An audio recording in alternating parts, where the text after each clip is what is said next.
Bienvenue sur le podcast du site Je bosse en grande distribution.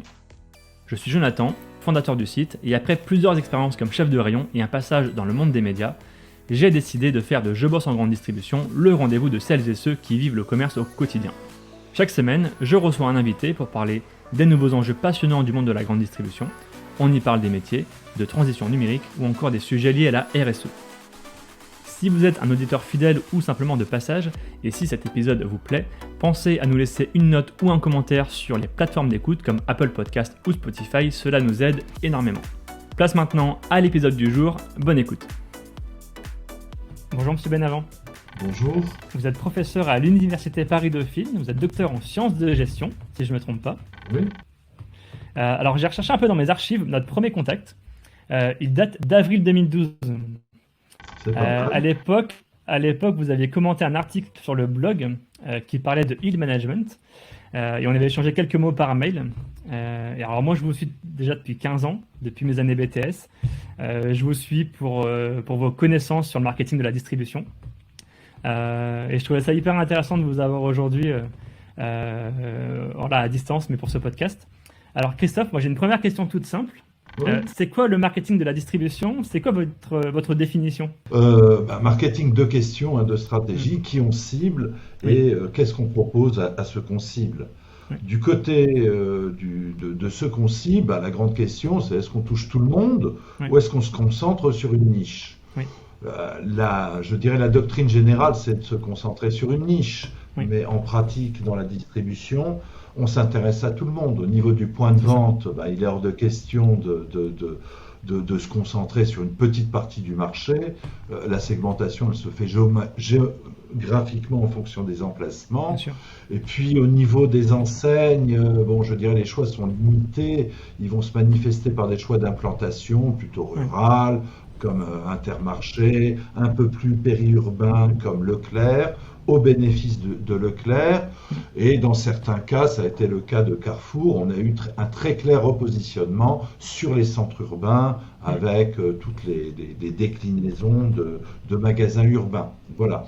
Mais disons grosso modo, la question de la cible pour la distribution, elle est largement déterminée par les évolutions démographiques et géographiques. On va y revenir. Si on doit en rappeler une ou deux qui sont essentielles, quoi qu'on dise, en dépit des confinements, des envies de campagne, de mer, etc., on est un pays qui est de plus en plus urbanisé. La proportion de la population qui vit dans des villes de plus de 10 000 habitants, si je ne me trompe pas, a dépassé les 80% depuis un moment.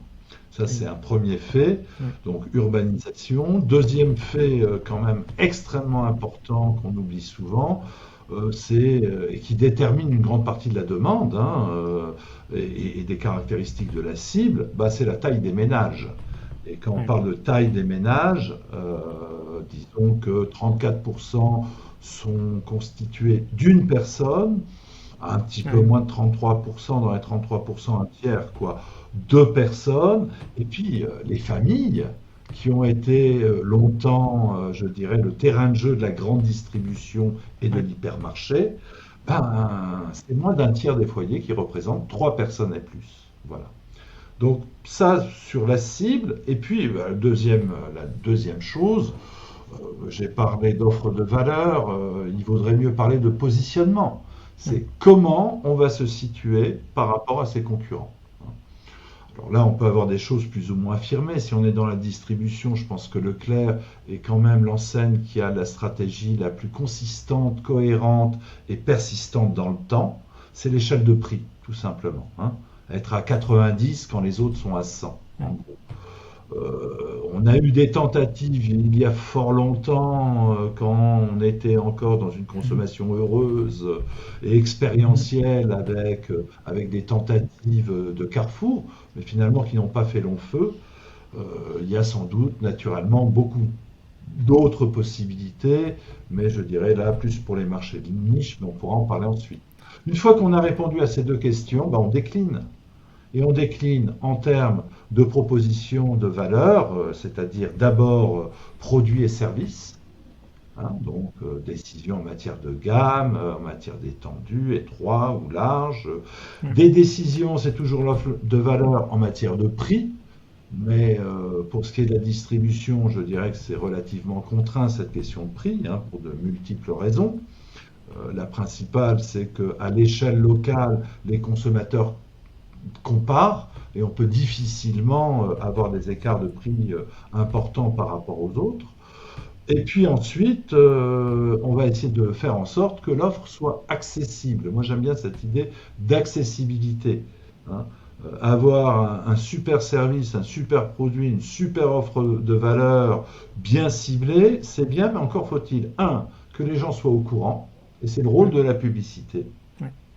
de les informer, le rôle de la communication, donc d'informer de l'existence d'un service ou d'une modification ou d'une Bien sûr. promotion Ouais. ou de quoi que ce soit, mais ça c'est quand même une chose essentielle.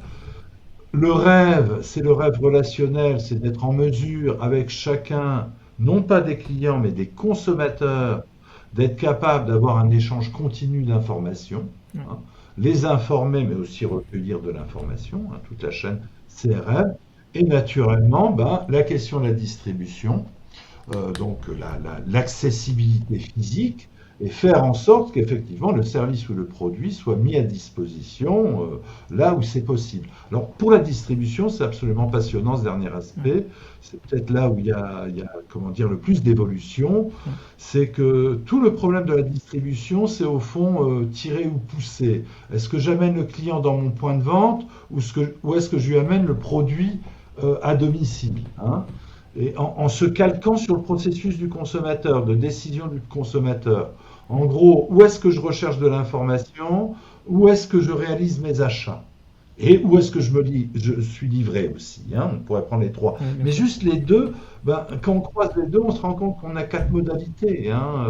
On va avoir des magasins qui servent de showroom, Mm. on va les visiter, regarder, tester, expérimenter, et on réalise les commandes à la maison, et on se fait livrer éventuellement.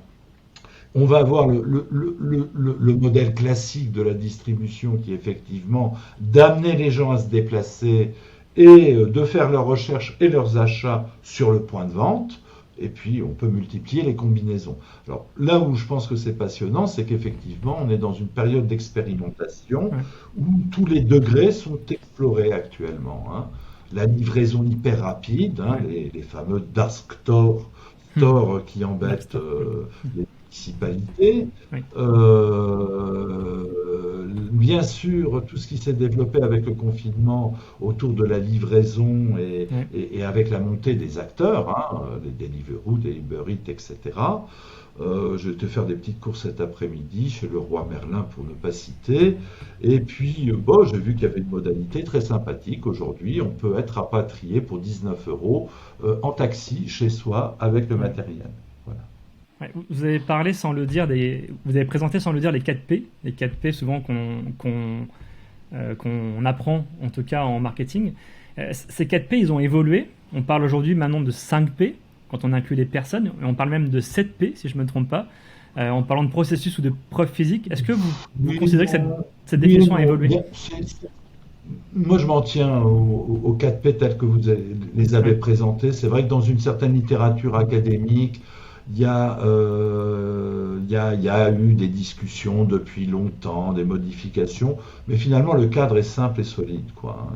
Il est compréhensif, hein. Qui je vise, qu'est-ce que je propose et Ouais. comment j'amène cette proposition Ouais. auprès du client. Je crois que c'est simple, solide Oui, c'est aussi et clair. suffisant.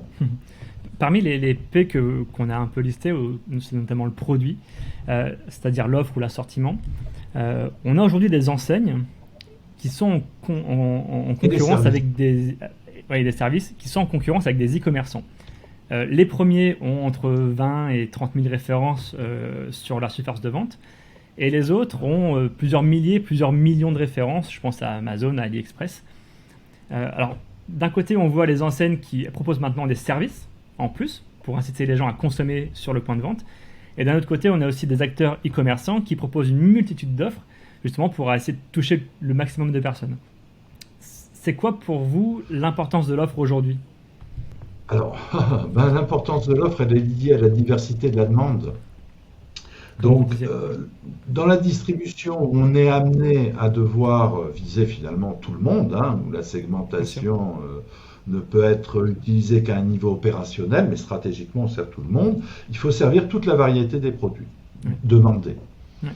Donc il y a une logique d'économie, ce qu'on appelle scope économie, hein, une économie de champ, en économie industrielle, on appelle ça une économie de champ. Ouais. Et entre deux enseignes, la plus attractive sera celle qui va couvrir la plus grande diversité de besoins.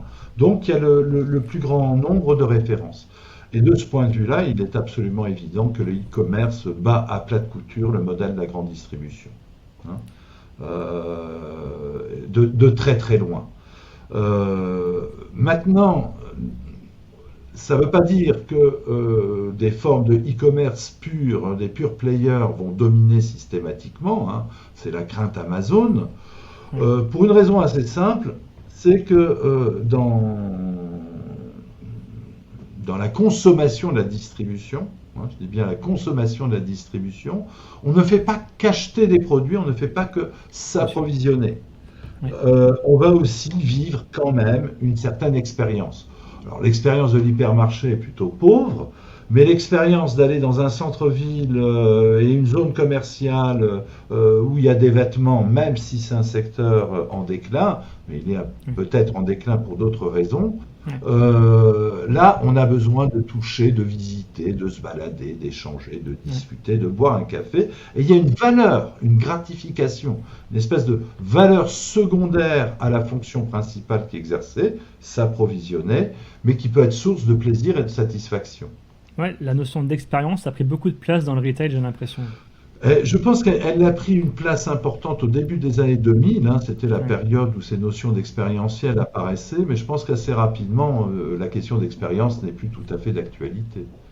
Sauf, bien sûr, dans des segments un petit peu particuliers, hein. J'ai évoqué le roi Merlin, si on est dans le bricolage, dans la jardinerie, il y a une matière à beaucoup d'expérience. Je dirais que ce modèle expérientiel est mort il n'y a pas très longtemps, en fait, avec l'échec du projet Europa City de Auchan. Alors j'avais l'info, mais je ne savais pas qu'ils avaient arrêté. Ah ben, c'est complètement arrêté. Bon, il y a eu bien sûr des questions de financement, des questions locales de terrain, mais le projet n'était plus soutenable. Et l'idée de construire une espèce de super mall qui aurait une capacité, un rayon d'attraction de plusieurs centaines de kilomètres, voire de milliers, en profitant de dérouter une partie, façon de parler, des visiteurs, enfin des passagers à Roissy, semble qu'on n'est plus tout à fait dans la tendance, hein. Alors pourquoi, comment, ça mériterait de longues discussions, mais le facteur principal est quand même dans le digital et dans le fait que les consommateurs ont appris à l'utiliser et à marche forcée avec notre période Covid, hein. Ça c'est très clair. Et donc pour les achats fonctionnels, vont avoir plutôt tendance à le faire chez eux tranquillement que d'aller dans un grand centre particulier. Donc effectivement, sur la partie expérience, je dirais la balance a bougé un peu dans le sens de la praticité. Le consommateur contemporain aujourd'hui, c'est quelqu'un qui veut tout de suite. Il a été entraîné à Uber. La promesse d'Uber est simple, c'est un taxi dans les 5 minutes, sans inquiétude, sans être coincé dans une file d'attente. Et cette satisfaction immédiate semble bien satisfaire l'ensemble des consommateurs. Donc, quand on parle d'offres, il y a un enjeu qui est extrêmement intéressant aussi à observer. On parle beaucoup d'offres locales, d'offres responsables, même si finalement ça représente une part très faible du chiffre d'affaires d'un magasin. Qu'est-ce qui a déclenché cet engouement autour du local, autour de l'offre responsable ? Oh ben l'inquiétude, hein, le local c'est une façon de se sécuriser. Il y a une bonne partie je dirais, de morale aussi.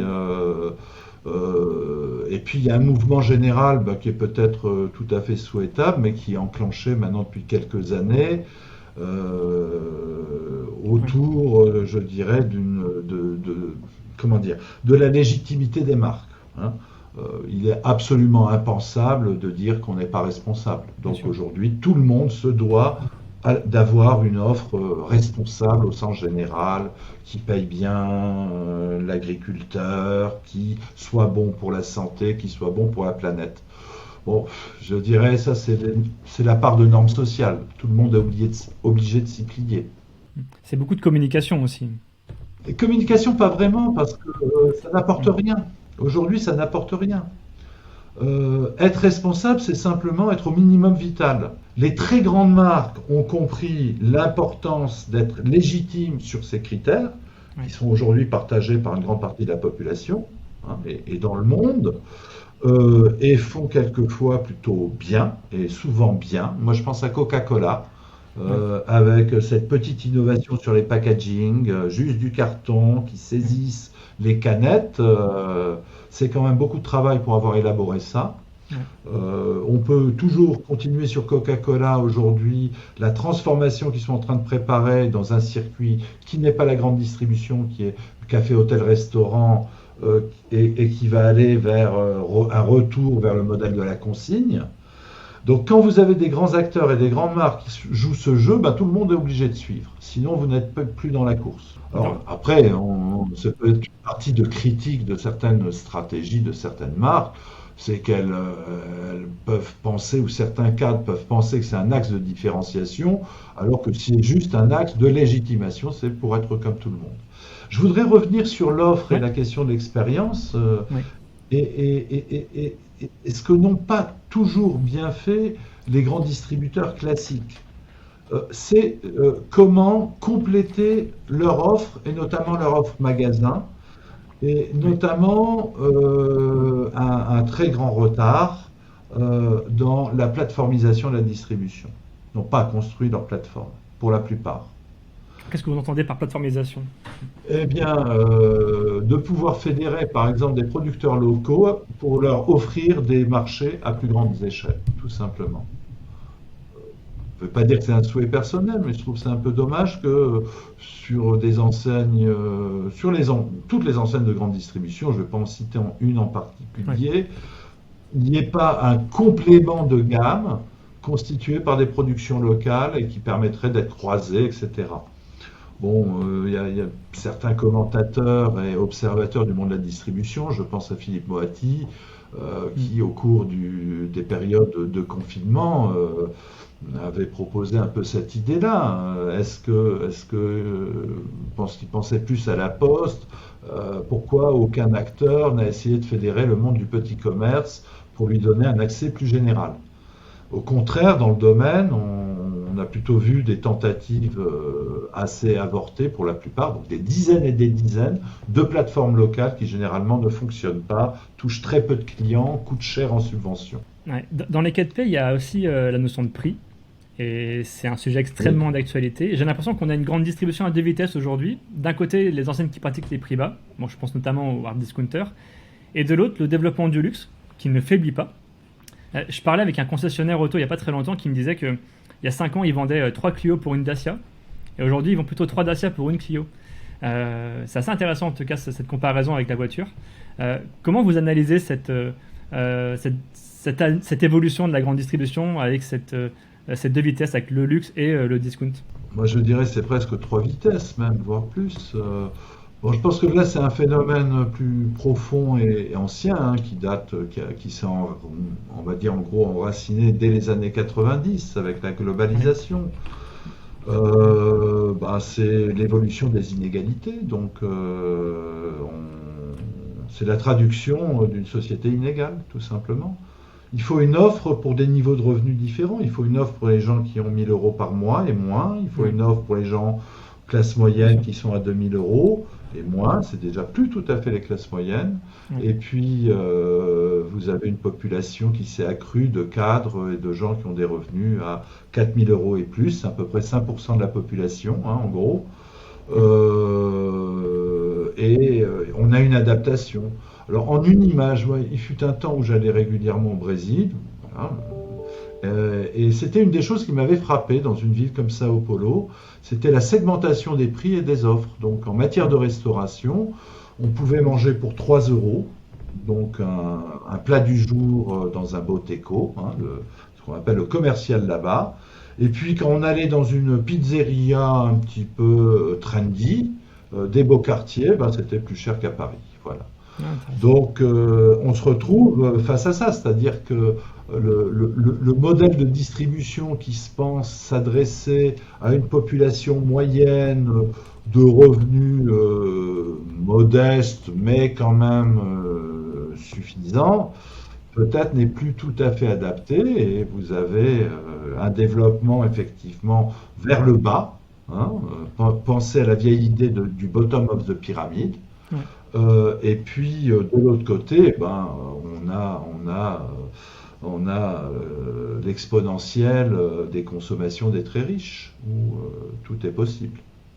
Alors ça, c'est une difficulté, c'est que pour des enseignes qui sont forgées pour un public moyen, aujourd'hui, il va falloir pouvoir travailler, je dirais, les différents niveaux de richesse, avec sans doute des offres plus ou moins différentes. Il y a un sujet un petit peu connexe à ça, c'est les abonnements. La grande distribution s'est lancée dans des modèles un peu à la Netflix. Alors, Casino, Monoprix, Carrefour, Decathlon, il me semble aussi. Vous en pensez quoi, vous, de ce modèle justement d'abonnement? Une bonne ou mauvaise idée? Ah bah moi je trouve ça tout à fait intéressant. Alors c'est très lié à la politique de prix, parce que si on traitait la question en économiste, c'est ce qu'on appelle un tarif binomial. Hein. Donc le tarif binomial, c'est un tarif en deux composantes. Donc c'est la méthode traditionnelle des télécoms en fait. Quel est l'intérêt d'une tarification binomiale? Donc on décompose, hein. On a en gros le service de base, c'est l'abonnement. Et puis ensuite, on va bénéficier, dans ce cas-là, ces programmes-là, ils sont conçus pour donner une ristourne, en fait, hein, qui est d'autant plus importante que l'abonnement est coûteux. Ouais. Eh bien, ça permet tout simplement de pouvoir segmenter, c'est-à-dire que dans vos clients, vous avez des clients qui sont très consommateurs, d'autres qui sont des consommateurs plus occasionnels. Les consommateurs occasionnels vont plutôt raisonner au prix paquet. Les consommateurs réguliers vont budgétiser les choses et vont vouloir payer un peu moins cher. Donc ça permet en quelque sorte de pouvoir fidéliser les clientèles qui génèrent 80% des revenus en représentant 20% de la clientèle, hein, pour être caractéristique, mais en même temps de pouvoir maintenir en magasin un niveau de prix plus élevé pour les consommateurs de passage. Donc en fait, toute la vertu de ce modèle-là en termes de système de prix, c'est de pouvoir discriminer les catégories de consommateurs, faire payer plus cher, un peu plus cher aux consommateurs occasionnels et moins cher aux consommateurs qui font le fonds de commerce. Donc ça, c'est une première interprétation. Après, deuxième interprétation, je pense que c'est une bonne réinvention des programmes de fidélisation. Oui, complètement. Donc là, on limite la volatilité entre guillemets des clients occasionnels. On veut fidéliser au maximum justement pour éviter qu'ils aillent chez les concurrents en quelque sorte. Le contraire, on limite la volatilité des clients qui ont des dépenses régulières et importantes. Quand on a préparé ce podcast, vous m'avez dit que la grande distribution était dans une phase d'expérimentation. Alors expérimentation au niveau de l'abonnement, comme on a pu le citer juste avant. Expérimentation dans le quick commerce. Vous vivez à Paris, donc je pense que vous connaissez bien aussi cette méthode de distribution. Expérimentation dans la dématérialisation du prospectus papier, par exemple.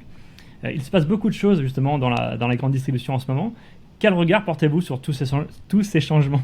Le regard, c'est un regard curieux, on va dire, parce qu'effectivement, c'est un marqueur d'un changement d'époque. Ça veut dire que l'ensemble des structures de marché sont en train de se modifier en profondeur. Voilà. Et il y a un effort pour rechercher les cheminements qui sont intéressants. Donc oui, c'est intéressant parce que on change. Et le quick commerce, vous avez un avis assez tranché sur la question? Est-ce qu'on parle du quick commerce en lui-même ou est-ce qu'on parle de la polémique? Si on parle de la polémique, on est dans une polémique comme on en a maintenant l'habitude depuis un certain nombre d'années, à chaque fois qu'une nouvelle innovation rentre, le cas de Uber, etc. Donc il y a des luttes de pouvoir entre des acteurs, entre les parties prenantes. Bon, je comprends que les villes ne soient pas très favorables à ces dark stores parce que ce qui fait une ville, c'est quand même ses vitrines, surtout les villes moyennes qui en ont perdu beaucoup. Ok. Dans les grandes villes, à Paris, c'est pas très important. Il n'y a pas de conséquences tragiques, en tout cas sur le commerce. D'un autre côté, il y a des besoins des consommateurs et manifestement, ça correspond Ouais. à ce que souhaite une partie des consommateurs, laquelle, je ne sais pas. Mais quand on est sur des consommateurs, je décrivais les tendances démographiques, hein, quand on est sur des populations qui vivent seules, qui n'ont pas beaucoup d'expérience en matière de cuisine, hein, parce que s'alimenter c'est bien, mais il faut savoir cuisiner.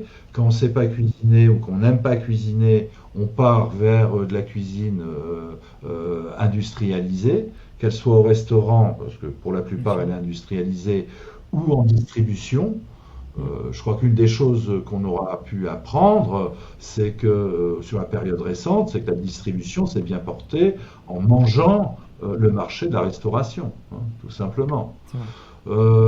Donc il y a un groupe qui a besoin, qui est consommateur de Netflix, qui a envie d'avoir tout de suite comme un Uber et qui dépanne. Donc si ça apporte de l'utilité à des consommateurs, je trouve ça plutôt pas mal. Mais disons que la polémique, elle traduit simplement des conflits d'intérêts entre des groupes Ouais, sociaux bien sûr. différents. Voilà, donc je n'ai pas plus d'avis là-dessus.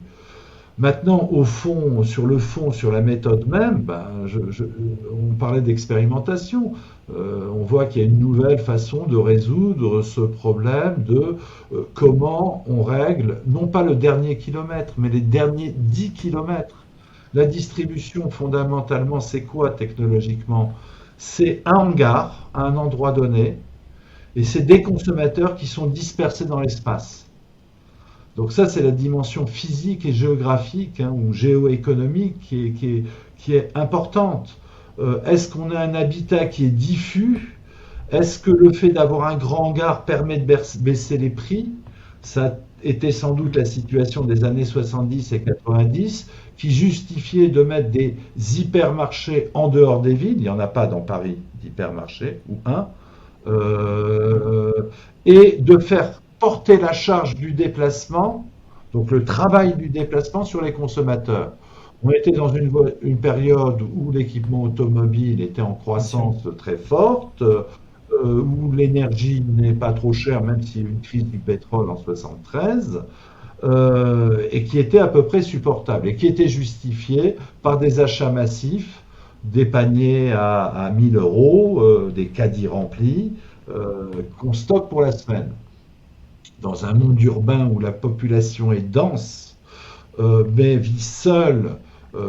perd ses moyens de déplacement, parce que vivre dans Paris, c'est même plus la peine d'avoir une voiture, on comprend bien qu'il y a un mouvement de bascule, ou en tout cas un avantage qui est donné au pur e-commerçant qui va livrer à la maison. Sauf que la livraison, elle coûte, même si elle a Bien sûr. été rendue plus ou moins gratuite en apparence, hein. Elle coûte, et puis le problème c'est que les gens ils travaillent, donc ils sont pas forcément chez eux. Donc la livraison chez soi, c'est pas forcément un bon modèle. Donc on voit qu'il y a bien un modèle intermédiaire. C'est moins spectaculaire, on en parle moins, mais le développement d'un mondial relais et de Bien tout le sûr. système de colis est beaucoup plus impressionnant au fond en termes de volume, hein. Mm. Il y a aujourd'hui des petits commerçants, des classes entières de petits commerçants qui vivent avec ça. Je pense notamment à la presse, hein. Ouais. Les vendeurs de journaux et vivent aujourd'hui en grande partie grâce à ce relais, autant dire. Donc on voit qu'il y a différentes solutions logistiques au fond qui sont proposées. Et les dark stores, c'est une autre variante. C'est la variante, c'est le hangar au lieu d'être en périphérie, on l'amène au cœur de centre-ville. On réduit naturellement les assortiments au minimum, mais ça c'est la politique des nouvelles enseignes à très bas prix, hein. 400 références, pas plus, ça Bien sûr. suffit pour le quotidien. Qu'on va loger dans des petites surfaces qu'on peut optimiser et qu'on place à moins de 10 minutes à vélo pour le livreur final. Bon, il y a les aspects d'espace, puis il y a l'aspect aussi des infrastructures. Aujourd'hui, on a des flottes de livreurs qui n'existaient pas il n'y a ne serait-ce que 4 ou 5 ans. Ouais. Hein. C'est un métier, voilà. C'est un métier nouveau qui apparaît et qui permet de faire des choses. C'est vrai que vous avez parlé de Mondial Relay. On voit aussi les Amazon Locker et les Vinted, etc. Ah, bah, je le mettais dans le régime des... Oui, bien sûr, mais dans des points relais, hein, les points intermédiaires. Il y a eu aussi des tentatives de dépôt dans le coffre, mais ça, c'est peut-être moins justifié, puisqu'à la Défense et dans les grands centres de bureaux, on a beaucoup moins de monde. J'en appelle un peu à votre caractère un peu visionnaire. Où va la grande distribution? Oh. Quelle sera la grande distribution dans 10 ans, si on se projette à court terme? On parlait de mobilité, j'imagine que c'est un vrai sujet. Est-ce que ça va encore plus se développer, notamment sur les zones rurales? Alors, bon, moi, prédire, c'est pas vraiment ma tasse de thé. Je suis plutôt sur le présent et le passé, et puis éventuellement essayer de comprendre s'il n'y a pas des mécanismes fondamentaux. Les mécanismes fondamentaux, on les a évoqués en partie. Hein. Bon, d'abord, c'est la coordination des activités. Ça veut dire le numérique. Oui. Hein.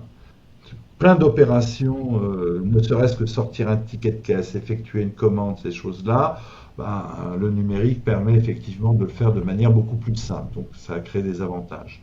Bon, les évolutions démographiques, c'est une chose. À ce titre-là, il y a peut-être quelque chose qu'on peut, qui est et qui va être une question sociale déterminante. Vous avez parlé de mobilité, c'est effectivement la possession d'une voiture. Hein. On arrive à la fin du modèle automobile. Ça, c'est une certitude. Est-ce que cette fin d'un certain modèle automobile, qui a permis une structuration de l'espace où on met une grande distance entre le lieu de travail, les lieux de vie et de loisirs, et les lieux de loisirs et le lieu de vie, le lieu d'habitation, donc qui a permis effectivement de les mettre à plusieurs dizaines de kilomètres si on est en province. Ce modèle-là, est-ce qu'il est tenable sous cette forme? Je n'en suis pas sûr. Si on aborde les choses par ce côté-là, on peut être qu'interpellé par la question du télétravail, qui reste, en tout cas pour les emplois sédentaires, ceux qui travaillent avec les idées, avec l'information, ceux qui travaillent avec les corps, les infirmiers, les pompiers, non, ceux qui travaillent avec les matières, les mineurs et ceux qui sont de la fabrication, non, mais une grande partie de notre population vit des services et là, c'est une chose. Donc, on va peut-être avoir des modèles de vie où on va aller au travail 3 jours par semaine et être chez soi 4 ou 5 jours par semaine. Alors, les arbitrages en termes de points de vente, vous voyez qu'ils vont être un petit peu brouillés. Et puis, donc, sur la voiture, quand je parle d'un modèle traditionnel, donc de la voiture thermique, bon, là, sa fin est déjà programmée puisque c'est en 2030. Il me semble qu'on va arrêter, 2035 selon les pays, où on ne vendra plus de voitures thermiques, où on ne vendra que de l'électrique. Alors la question sur l'électrique, c'est quel modèle d'électrique on va avoir? Est-ce qu'on va avoir des modèles électriques avec des autonomies de 800 km pour mimer ce que l'on fait avec les voitures thermiques? Ou est-ce qu'on aura des voitures électriques avec une autonomie d'une centaine de kilomètres, ce qui est largement suffisant pour aller au travail et faire ses courses, si on la recharge entre deux? Il y a une incertitude sur les prix, mais bon, la conjoncture aujourd'hui, effectivement, semble laisser percevoir une élévation systématique et structurelle des prix de l'énergie. C'est pas forcément évident, hein, on a peut-être une pointe, etc. Mais enfin, il y aura quand même une contrainte très très forte sur l'énergie et l'énergie électrique, hein, manifestement, et qui amèneront sans doute une réduction de... non pas de la mobilité, il ne faut pas forcément inquiéter, systématique, mais d'une mobilité un peu plus occasionnelle. Je reviens au télétravail. Donc, ce qui va faire la matrice de la distribution du futur, dans l'équation, cette dimension-là, à mon avis, est absolument fondamentale et structurelle. Ouais, je vous rejoins sur ce point-là. Merci beaucoup Christophe pour cet éclairage, pour votre expertise, pour votre regard sur la grande distribution. J'étais ravi de vous recevoir sur ce podcast. Moi aussi, c'est un vrai plaisir. Voilà. C'est génial. Merci en tout cas. Et puis, à bientôt alors. Ça marche, à très bientôt. Merci à vous. Merci à tous d'avoir écouté ce podcast jusqu'ici. Pour retrouver des informations sur notre invité et accéder à différentes ressources, cliquez sur la description pour en savoir plus. Ce podcast est produit par le média indépendant Je bosse en grande distribution. Chaque semaine, nous proposons un regard différent sur la vie des magasins, des enquêtes, des décryptages, des témoignages. Retrouvez-nous sur notre site et rejoignez la première communauté des professionnels de la grande distribution. Sur Facebook, LinkedIn, Instagram, TikTok, vous êtes plus de 450 000 à nous suivre. Vraiment un grand merci pour votre fidélité.